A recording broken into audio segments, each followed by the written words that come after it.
Ngayon po ikakabit na po natin ng tama at itong polisher. Pero bago po natin ikabit, tignan niyo po yung dulo. Dulo nito. Kung makikita, teka, hindi makita eh.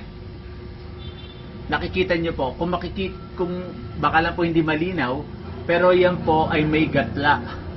Dapat po yung gatla ay tama dito sa side na to. Dapat po pasok siya.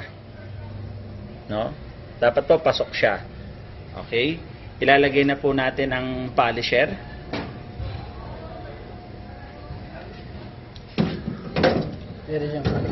Okay. Ang importante lang po sa polisher ay kahit baligtaran po, basta shoot lang po itong nut din sa butas.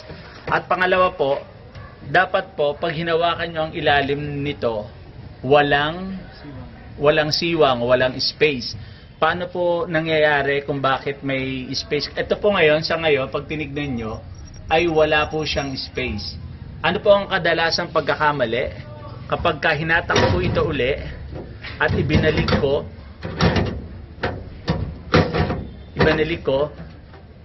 tama naman po siyang naibalik. Pero kung titignan nyo ang ilalim nito ngayon, may siwang.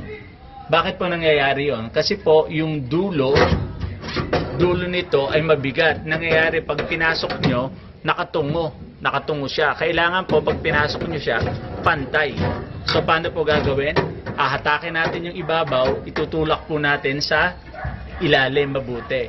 So ngayon po, makikita nyo, wala nang siwang. Yan po ang tamang paglalagay nito.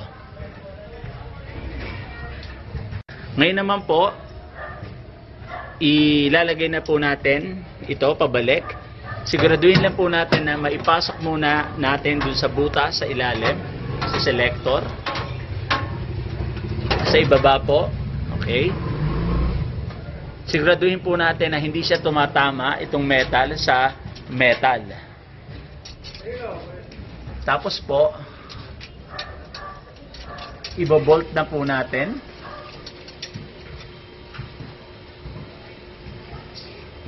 Yan po, lalagyan na po natin ng nut na tawag yan, no?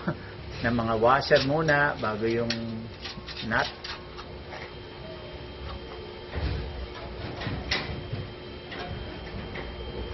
Tsaka po natin hihigpitan.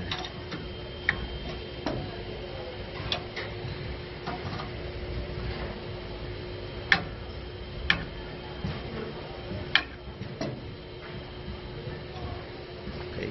At ibabalik na po natin.